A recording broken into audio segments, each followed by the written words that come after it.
आसान सा question IT 2022 में पूछा है वर्क फंक्शन से रिलेटेड। तो मतलब वर्क फंक्शन किससे रिलेटेड है? फोटो इलेक्ट्रिक इफेक्ट से। फोटो इलेक्ट्रिक इफेक्ट क्या है? ध्यान समझिएगा। एक मेटल सरफेस है, बताइए ध्यान समझिएगा। मेटल में क्या है? इलेक्ट्रॉन प्रोटॉन न्यूट्रॉन सभी रहते हैं मेटल आइटम्स में। मानते हैं मेटल सरफेस है तो इलेक्ट्रॉन बंधा हुआ रहेगा ना। जैसे कि देखते हैं कोई बॉयज़ है, वो बंधा हुआ होता है अपने फैमिली से। बॉयज़ बच्चा जन्म लिया, बड़ा हुआ, पढ़ा लिखाया गया, वो जॉब ले लिया। बाबूजी बोलते नहीं, मेरे को इस बेटा को पढ़ाने में 20 लाख का खर्चा हुआ है। ये बालक को हम आज़ाद तभी करेंगे जब हमें कोई 20 लाख रुपये दे देगा तब। मतलब 20 लाख उसमें इन्वेस्ट मैंने किया है। तो उसमें क्या होता है, कोई गर्ल्स वाले आते हैं, बोलते हैं हम आपको देंगे 21 लाख। तो क्या होता है, बाबूजी बोलते हैं 20 लाख हमारे, हम 1 लाख मात्र तुमको हम देंगे। तो लड़का क्या होता है, लड़का को मिला 1 लाख। तो कोई स्कूटी खरीदता है, थोड़ा सा स्पीडली वो आज़ाद हो जाता है। अगर वही लड़का को कोई लड़की वाले आए और दें 30 लाख तो क्या होगा? बाबूजी कितना इन्वेस्ट किए थे? 20 लाख वो रख लेंगे, 10 लाख इनको मिल जाएगा। वो लड़का को 10 लाख बोलेगा बाबूजी मेरा है, आराम से कोई 4 व्हीलर खरीदेगा या तो बुलेट खरीदेगा, तो स्पीड से निकलेगा। मतलब जितना एनर्जी बचा हुआ रह गया वो उसका काइनेटिक एनर्जी बदल जाता है। मतलब हमने समझा कि ये इलेक्ट्रॉन, जैसे देखिए वो लड़का के बारे में बात समझिएगा। ये लड़का है, ये बंधा हुआ है मानते 10 लाख से मेटल सरफेस। मानते ये बंधा हुआ किससे है? 10 लाख से। न्यूक्लियस एक्टिविटी में बंधा हुआ है, एटम के अंदर जो न्यूक्लियस है उससे 10 लाख से बंधा हुआ है। तो बताओ ये लड़का आज़ाद कब हो जाएगा? ये लड़का कब बाहर निकल पाएगा? जब इसके पेरेंट्स को 10 लाख मिल जाएगा। तो मतलब मिनिमम 10 लाख अगर दे दिया जाए तो इलेक्ट्रॉन तो क्या होगा, निकल जाएगा, भले ही उसमें स्पीड ज़्यादा ना हो।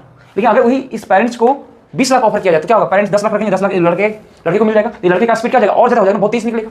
अगर 1 करोड़ मिल गया तो बाबू जी तो रखेंगे मात्र 10 लाख, 90 लाख इसके पास होगा, एरोप्लेन से निकलेगा, तो इसका स्पीड और बढ़ जाएगा। ये है फोटो इलेक्ट्रिक इफेक्ट। ये हम जो एनर्जी इंसिडेंस करवा रहे हैं मेटल सरफेस पर, इसे हम कहते हैं एनर्जी इंसिडेंस। ठीक है, एनर्जी जो आया मेटल सरफेस पर, जो स्ट्राइक किया, जो मेटल सरफेस पर स्ट्राइक कर रहा है, तो उसमें से क्या होगा, कुछ एनर्जी इलेक्ट्रॉन को मेटल सरफेस से आज़ाद करने में खत्म हो जाएगा। जो बॉन्डिंग बना हुआ था उस बॉन्ड तोड़ने में समाप्त हो जाएगा। वो मानते 10 लाख है।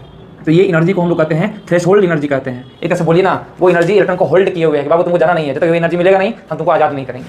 थ्रेशोल्ड एनर्जी है। अब बताइए 10 लाख, इसको रुपया के सेंस में लेते हैं। ये थ्रेशोल्ड एनर्जी 10 लाख है, यहाँ से मिलेगा 11 लाख। क्या होगा? ये इलेक्ट्रॉन कब निकल पाएगा? आसानी समझिएगा।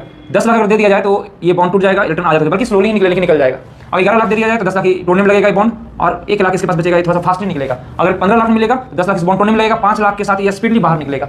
मिनिमम एनर्जी कितना चाहिए इस इलेक्ट्रॉन को बाहर निकलने में? ये जो इलेक्ट्रॉन अगर निकल गया तो इसको क्या कहेंगे? फोटो इलेक्ट्रॉन कहेंगे। इस इफेक्ट को फोटो इलेक्ट्रिक इफेक्ट कहते हैं। तो बताओ, प्लैटिनम बोला जा रहा है, क्वेश्चन बोला जा रहा है, the minimum energy that must be processed by the photon in order to produce the photoelectric effect with platinum metal each. मतलब मिनिमम कितना एनर्जी दिया जाए फोटोन के थ्रू कि जो है platinum metal surface photoelectric effect show कर दी। मिनिमम कितना एनर्जी दिया जाए?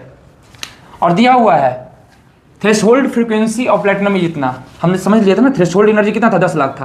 तो एनर्जी बराबर हम लोग जानते हैं ना, एच न्यू। फ्रीक्वेंसी के सेंस में लेके चले आएंगे। अगर इसको थ्रेशोल्ड एनर्जी कहेंगे तो ये फ्रीक्वेंसी क्या कहलाएगा? थ्रेशोल्ड फ्रीक्वेंसी कहलाएगा। थ्रेशोल्ड फ्रीक्वेंसी दिया हुआ है तो बोल रहा है मिनिमम कितना एनर्जी दिया जाए कि इलेक्ट्रॉन बाहर निकल जाए, मतलब फोटो इलेक्ट्रिक इफेक्ट शो करने लग जाए।